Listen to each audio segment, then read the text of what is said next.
오늘은 161번째 이제 표적인이라 세메이언 표적인이라를 가지고 두 번째 뭐죠? 표적을 보자. 표적이 뭐냐면요, 세메이언 표적, 징조, 이죠. 이게 히브리어는요, 이게 오트 알레부터 타부까지 23자가 전부 원래 표징이야.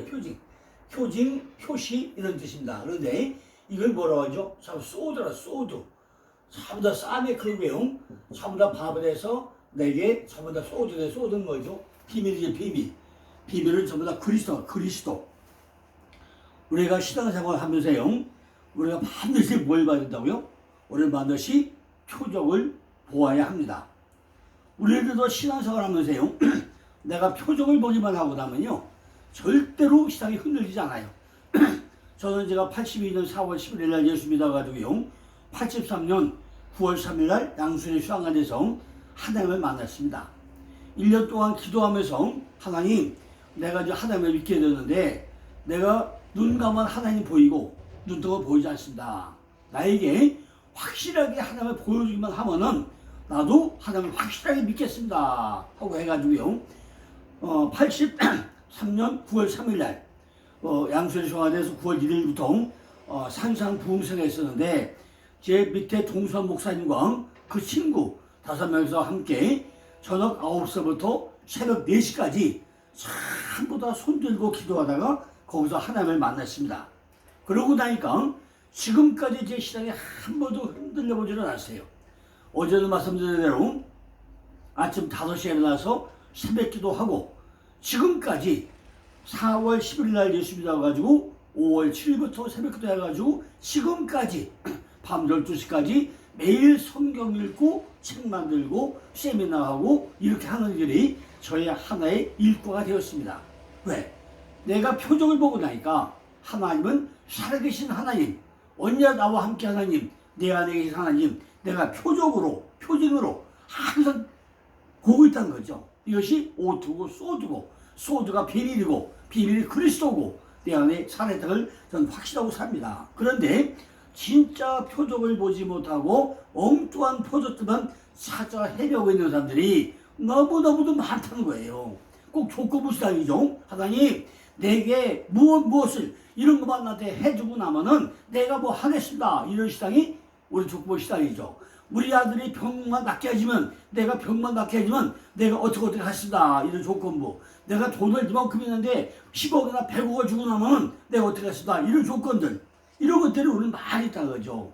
우리는요, 표적이 있는 삶을 살기 원하고, 예수님께서도 마태복음 16장 4절에서 악하고 음란한 세대가 표적을 구하나 요나의 표적밖에는 보여줄 표적이 없다 그래요.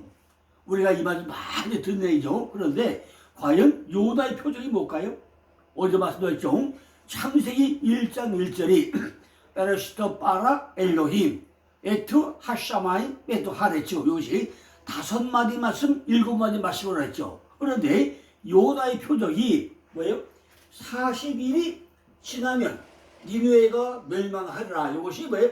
이게 5마디 말씀이에요. 그런데 이 요나의 표적을 잘 보고 나면요, 요나가 어디 가죠? 니느웨로 갑니까? 그죠?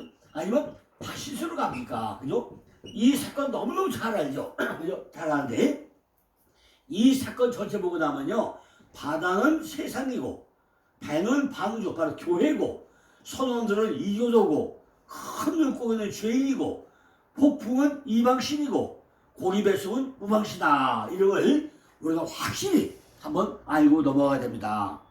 왜 이렇게 요나의 표적이 중요한가? 이 지금 제가 서기한 말씀대로 바다는 세상이에요. 창세기 1장 9절로 10절 보면은 세상이죠. 배는 그 방주죠. 방주는 우리 성전, 교회죠. 선원들은 그 안에 있는 이교도들이죠. 큰 물건은 죄인들이죠. 그런데 바다라는 세상이니까 요나가 하나님의 말씀을 전하다가 지쳐가지고 하나님의 명령을 역행을 해가지고 그죠? 거절을 해가지고, 거역을 해가지고, 하나님이 제단에서 나와가지고 세상의 다른 제단에 배를 타고 들어간다는 거죠. 그러나 자기식을 버리지 못하고 말씀을 전하니까 이 교도들은 이 요나의 지식, 곧 하나님의 말씀으로 인하여서 그들의 신들이 요동을 하게 되고 소동이 일어나고 바다에서 큰 태풍이 일어나게 되죠. 결국은 그들이 요나를 다시 어디를 보내요? 세상으로, 바닷속으로 던져버리죠. 추방시키죠. 그래서 바다에 던져버리죠. 이 교도들은 그제야 바다가 잠잠했다 그래서 되었다고 그래요. 그래가지고 세상으로 추방된 요나는 할 수 없이 이제 죄인들이 그죠? 속인층에 속한 그게 들어가서 우상을 섬기고 생활해 오다가 고기 뱃속에서 전부 다 섬기다가 죽은 생명이지라 요나는 과거의 잘못을 전부 다 깨닫고 다시 회개하고 하나님의 말씀을 지킴으로 고기가 전부 다 토해내니까 요나가 니느웨에 가가지고 40일간 외쳤다는 거죠. 그러니까 이 사건을 목사님들이 잘 음미해 보세요. 왜 요나의 표정이 어떤 것인가? 왜 요나는 니느웨로 가는데 다시서 도망을 치는가? 다시서. 그런데 결국은 물고기 배에서 토해내가지고 어떻게 하죠? 완전히 3일 3일을 있다가 나와가지고 니느웨에 가서 팍 외치니까 니느웨 백성 몇 명이? 12만 명이 전부 다 머리에 재들을 쓰고 임금부터 모든 짐승까지 뒤집어 쓰고 회개함으로 12명의 구원받는 역사, 이것이 하나님의 뜻이더라 그 얘기잖아요. 그죠? 다시 회개하고 하나님의 뜻으로 돌아온 이 행동이 바로 표적이고 요나의 표적이라고 우리가 알 수 있습니다. 그러니까 요나의 표적을 제가 좀 말씀드려요. 이렇게 바다는 세상이고 배는 교회고 선원들은 이교도고 큰 물고기는 죄인이고 폭풍은 이방신을 섬기고 고기 뱃속은 이방신을 이렇게 이걸 적용을 해서 잘 한번 다시 음미를 해보세요. 그러면 이것이 요나의 표적이구나. 지금 세상은 참 뭐죠? 이방 신상들 참 다 다른 세상인데 우리가 거기에 빠져 있다가 결국은 내가 회개하고 돌아보내서 그죠? 니느웨 백성들이 참 다가 정말 하나님을 믿는 구원 역사에 있던 것을 우리가 알아갈 수 있습니다. 왜냐면요, 그들이 요구한 것은 하늘에서 오는 표적이기 때문이었던 거죠. 그들은 그리스도에게 이것을 보여줄 것을 소원하고 있다는 거죠. 그들은 이러한 표적으로 말미암아서 만족하게 되고 확신을 가지게 될 것처럼 표면적인 구실을 내세웠지만 실상은 이런 것과는 전혀 거리가 멀었으며 이는 단지 그를 책잡으려고 하는 강팍한 불신앙에 불과했다는 것입니다. 그들은 많은 표적을 보았죠. 그리스도께서 행하신 이적은 모두가 표적이었다는 것입니다. 왜냐하면 요한복음 3장 2절에 하나님이 함께 하시지 아니하시면 그의 행하시는 이 표적을 아무래도 할 수 없기 때문이라고 설명하고 있죠. 그러나 그들은 이러한 표적으로 만족할 수 없었으며 자신들이 선택한 표적을 보여줄 것을 요구하고 있다는 것입니다. 즉 그들은 병들고 슬픈 자들이 필요할 때 그들을 구원해 줬던 표적을 없이 여겼고 교만한 자의 호기심을 만족시킬 수 있는 어떤 표적을 보여줄 것을 강조하고 있다는 것입니다. 이게 뭐죠? 많은 교회들이 병자들이 와가지고 암 환자가 와가지고 안수함으로 딱 치유되고 다 이걸 보여줌으로 해서 모든 사람들이 나도 교회 가면 암덩어리가 떨어져 나가구나 치유받구나 이런 잘못된 표적 이런 것만 구하고 있다는 거죠. 그죠? 내가 교회 가니까 큰 거부가 되었다. 그죠? 이런 표적. 내가 교회 가고 나니까 우리 아들이 서울대학교 합격하더라. 이런 표적. 이런 것만 구하고 있다는 거죠. 헛된 표적이라는 거죠. 신적 계시에 있는 것은 사람들이 어리석음을 환상에 의해서가 아니라 하나님이 지혜에 의해 가지고 선택받아야 한다는 것입니다. 제가 몇 번 한번 설명을 했죠. 제가 강남중앙신문교회 교사로 만 20년 동안 했어요. 그때보다 뭐 했죠? 우리 교회 학교가 86년도에는 교사가 680명, 학생이 3,500명이었습니다. 제가 처장을 하면서요, 1년에 2번씩 우리 학생들에게 버스로 대절해가지고 어딜 가느냐? 서울대교 갔다가, 연세대교 갔다가, 이화대학교 갔다가 전부 다 캠프를 어디로 간다고요? 버스 다 대절해가지고 애들을 데리고 어디로 가요? 서울대학교 가서 딱 보면서 그 미대 앞에 잔디밭에 뉘어놓고 기도를 하고, 야 여기는 음대다, 여기는 미대다, 여기는 공대다, 여기는 법대다, 여기 운동장이야, 여기는 공대야, 여기는 어디야, 전부 다 돌아다니면서 야 너희들이 꿈을 가져야 서울대학교 올 거 아니냐 딱 설명을 해요. 그 끝나고 어디 가죠? 연세대학교 가서 전부 다 돌아요. 그다음 어디 가죠? 이화대학교 다 돌아요. 고려대학교 다 고려대학교 돌아요. 이렇게 해가지고 애들한테 전부 다 학교를 보여주면서 이 학교의 장점은 이런 것이다. 전부 다 보여줘요. 보여주면서 너희들이 꿈을 가지고 공부해야 여기 올 거 아니냐. 이것이 뭐죠? 살아있는 표적 아니냐는 거죠. 그런데 서울대학교가 저기 있는지 여기 있는지 고대가 어딘지 아무도 몰라. 무조건 부모들은 뭐라고 해요? 야 너는 공부해가지고 서울대학교 가야 돼. 너는 공부해가지고 연세대학교 가야 돼. 너는 고려대 가야 돼. 이화여대 가야 돼. 이런 식으로 하면은 어린이들이 꿈을 꾸겠냐고요. 눈에 보여주는 이런 신앙, 표적이 표적. 이 표적이 하늘려는 표적을 보여줄 게 아니죠. 이걸 하늘려 보는 표적이 아니라 이걸 뭐죠? 실제로 실제로 뭐예요? 내 눈에 보이는 표적을 보여줘야 될 거 아니냐는 거죠. 그죠? 그러니까 표적은요, 그거 제가 실마다 못하니까 다 찾아보세요. 히브리서 2장 4절, 고린도서 12장 12절, 사도행전 2장 22절로 43절, 사도행전 3절 이걸 목사님들이요 본문을 잘 찾아보세요. 뭔가 어떤 표적인가, 뭐가 하늘로부터 오는 표적인가, 하늘로서 오는 표적이 뭔가 잘 찾아보시라고요.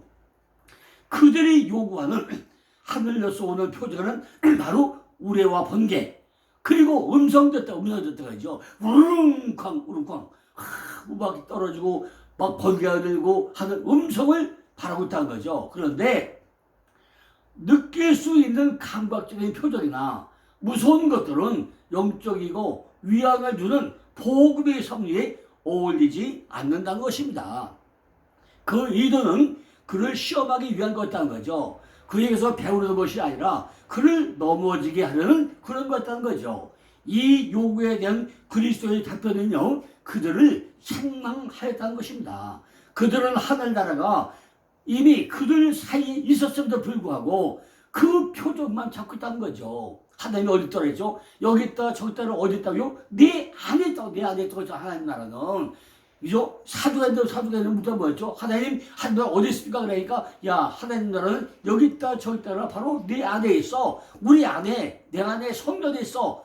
그 내 안에 누가 있어야죠? 하나님과 동행해야 되는데 교회 갈 때도 하나님 내가 바쁘니까 오늘 안방에 가만히 계세요. 내가 오늘 교회 갔다 올게요. 이러면서 교회 온 사람이 얼마나 많이 있습니까? 내 안에 하나님은 안 계시고 하나님은 안방에 잘 모셔놓고 교회만 오는 성도가 얼마나 많이 있냐는 거예요. 교회 와서 사람은 잔뜩 만났는데 하나님은 만나지 못하고 돌아오는 사람이 너무 많다는 얘기 아닙니까? 그들은 하늘나라가 이미 그들 사이에 있었음에도 불구하고 그 표적만을 찾고 있다는 것입니다.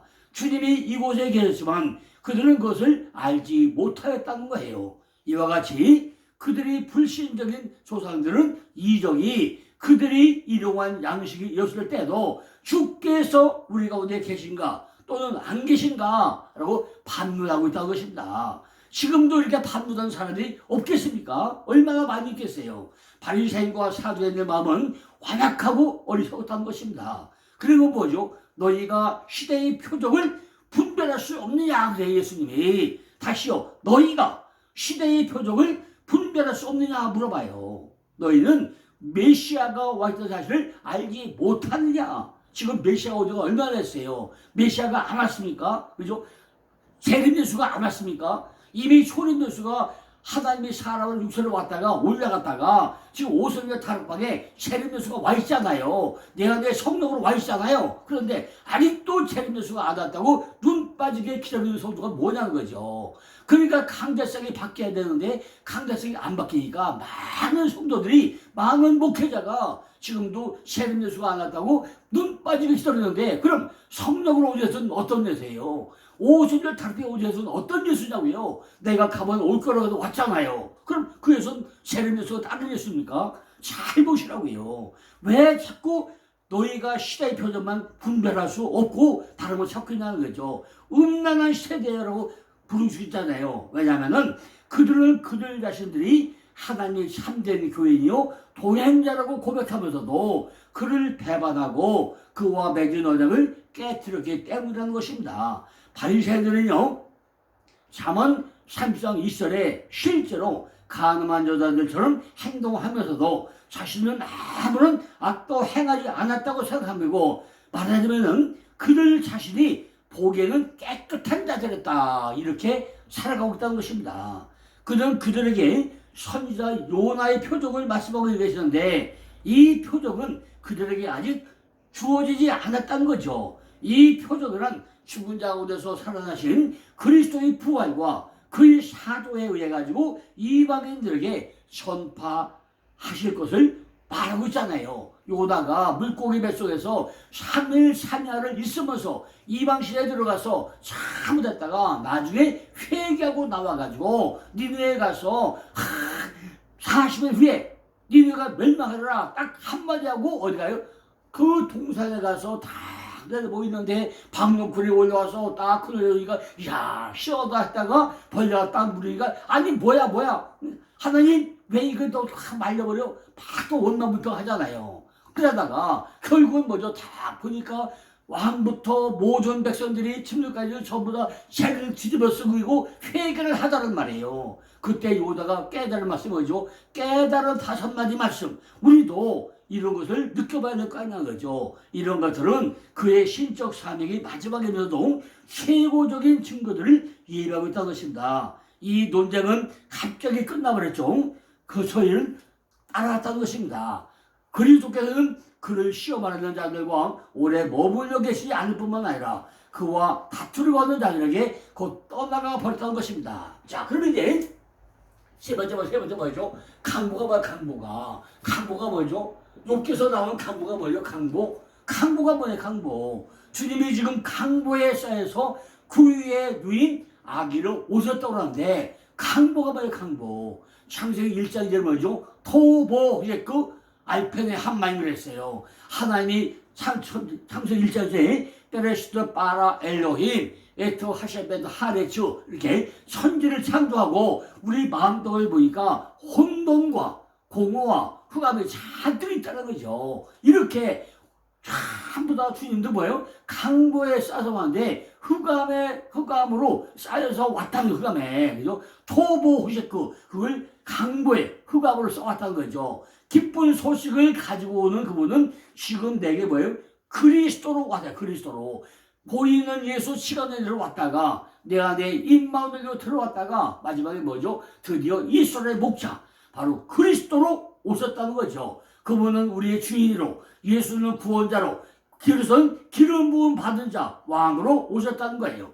그 해답은 바로 12절에 강보에 쌓여 어디 왔죠? 구유에 누인 그게 구유 우리 먹이로 우리 짐승의 먹이로 구유에 쌓인 아기로 왔는데 그분이 뭐예요? 그리스도라는 것이고 이 표적을 본 사람들은 그리스도에 있는 사람이고 이것이 바로 표적이라는 표적. 우리에게 강보에 쌓여온 것을 보는 것이 바로 표적이야 표적. 그 강보가 뭐예요? 강보가 뭐죠? 강보라는 번역은요 찢어버리다 뜻이에요. 그렇다면 그 말은요 그리스도에게는 아기들이 입는 고운 의복 따위는 전혀 없었고 단지 강보는 뭐죠? 넝마 조각같이 헤어진 옷, 찢어진 옷 그런 옷 조각 그런 거에 불과했단 말이죠.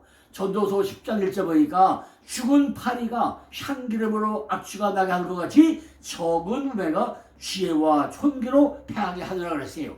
지혜로운 자는 어떤 경우든지 우행으로 인해가지고 악을 행하지 않도록 주의를 할 필요가 있다는 거죠. 적은 우매가 지혜와 존귀로 명색이 난 자에게 큰 오점이 되고 죽은 파리가 향기름에 해를 끼치듯 작은 우매는 아름다운 이름을 해친다는 거예요. 야, 파리 한 마리가요 계속 날아다녀. 모기 한 마리가 휙 끝나는데 얼마나 성가세요. 기름을 묻혀가지고 또 돌고 또 묻히고 또 돌고 돌아요.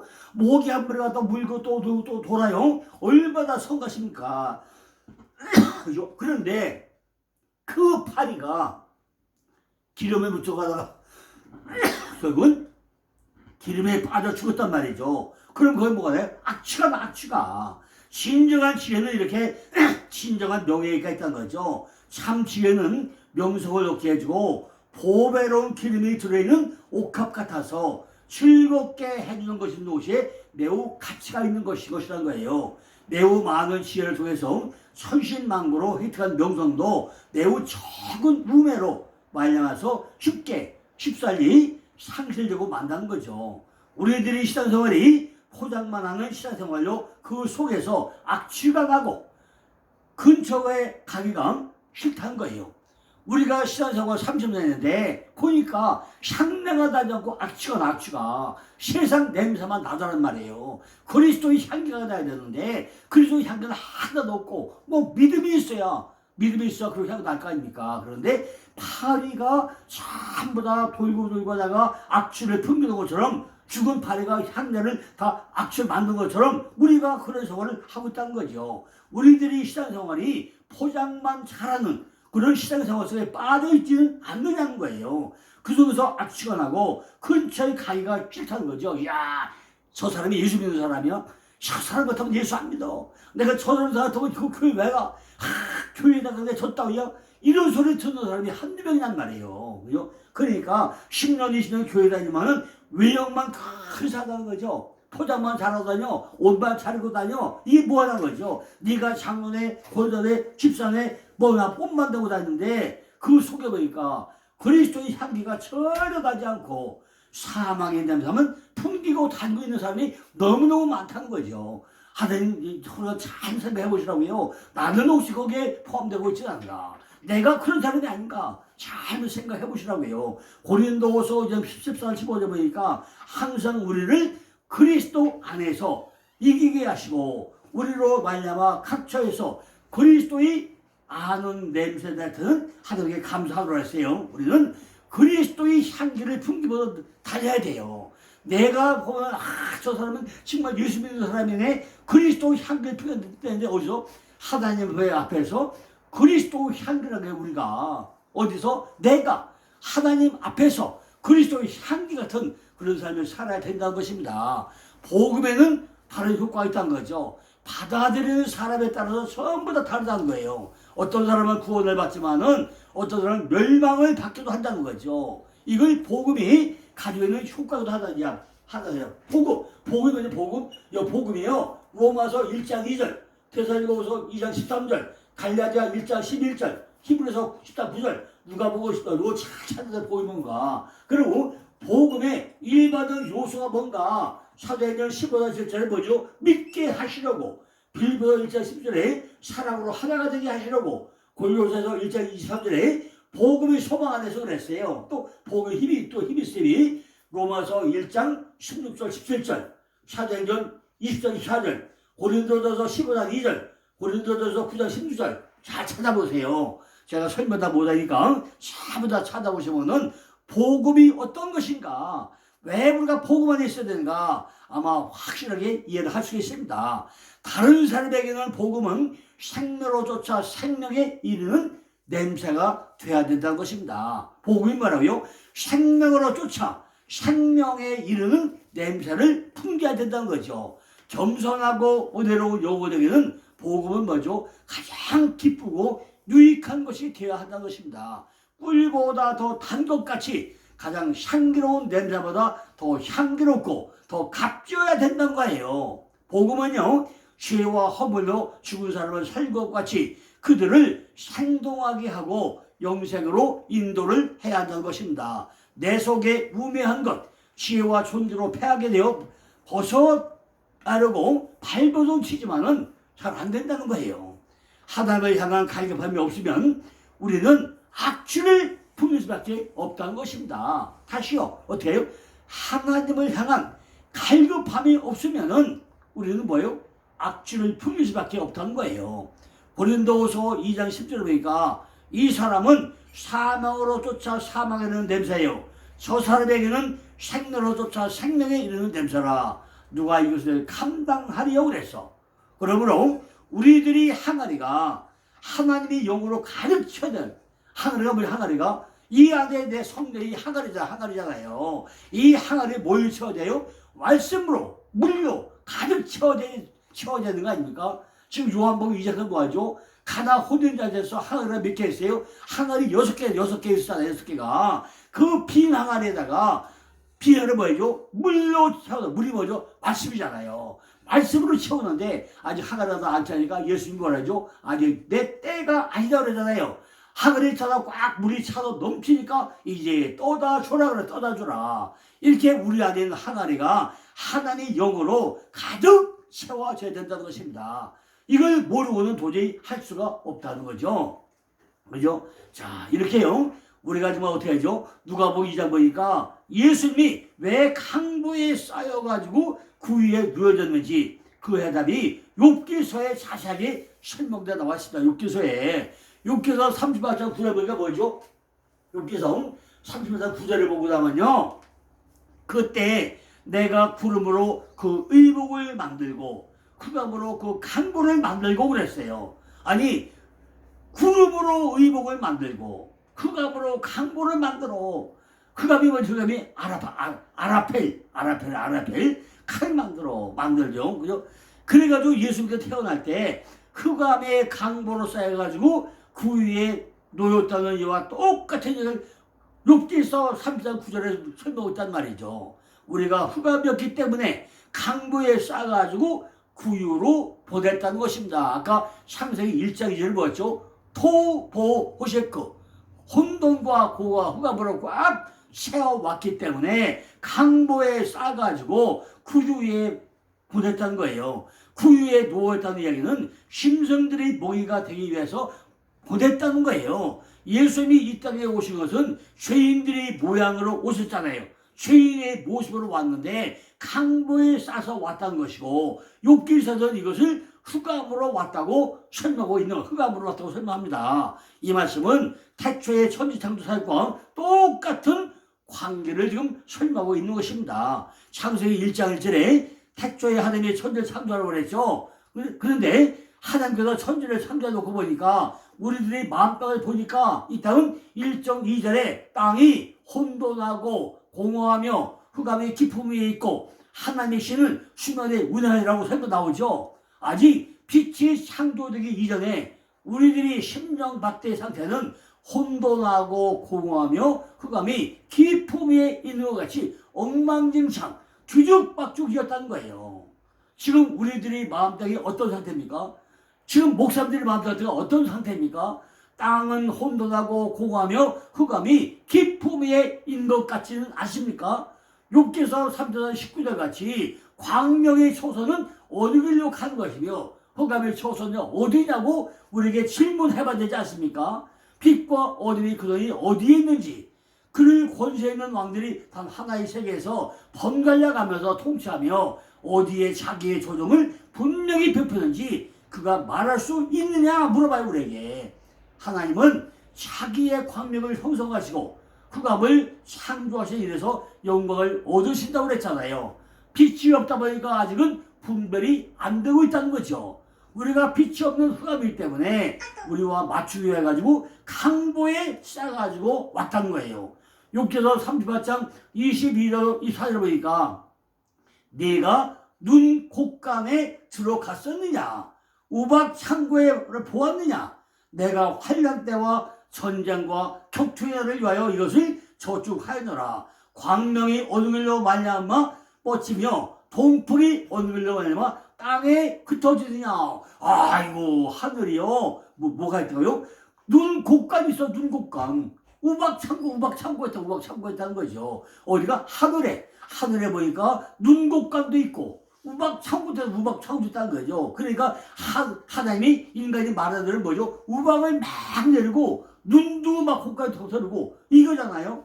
구름 속에서 눈과 우박이 생성되어 있고 거기서 그들은 너무나 풍부히 오기 때문에 사람들은 눈이나 우박이 창고에 저축돼 있다고 생각하고 있다는 거예요. 그죠? 어느 자리가 쫙 하면 그냥 우박이 그냥 뭐야? 야구만큼 막 부르르 떨어지면 그거 맞으면 살아나갔어요. 이렇게 하늘을 찾고 있단 말이죠. 이처럼 우리들은 흑암에 쌓였기 때문에 전혀 분별을 못한다는 것입니다. 욥기서 30장 10절 보니까 계한을 정하여 문과 빗장을 베풀고 그래. 우리 속에 문과 문의 빗장을 단단히 박아놓기 때문에 하나님이 원하시는 것에서 빛으로 넘어가지를 못한다는 것입니다. 내 속에 고정관념이라는 빗장을 풀어야 하는데 도저히 내 안에 고정관념을 풀지 않는다는 거예요. 교회에 나오긴 하지만은 내가 스스로 정해놓은 내 생각, 내 고집, 땡고집이 있다. 땡고집 있다는 사람만 땡고집이 있다는 거죠. 하나님만 바라보면서 쇠빗장을 단단히 잠궈놔가지고 내 땡고집 때문에 예수님이 들어올 기회가 없다는 거야, 내 안에. 그죠? 그저 교회만 왔다 갔다 하지 내 안에 주님이 들어와서 내 성전에 들어와야 되는데 쇠빗자루가 채워놔가지고 예수님이 들어올 자리가 없다는 것입니다. 빗장을 단단히 잠궈 놓아가지고 예수님이 들어올 기회조차 안 준다는 거죠. 욥기서 38장 16절 18절 보니까 내가 바다 그늘에 들어갔었느냐 깊은 물 밑으로 걸어 다녔었느냐 사망의 문이 내게 나타났었느냐 사망의 그늘을 내가 보았느냐 땅의 넓이를 내가 측량하였느냐 다 알거든 말해보거라 그러는 거예요. 어떻게? 바다 그늘에 네가 들어가 봤냐는 거예요.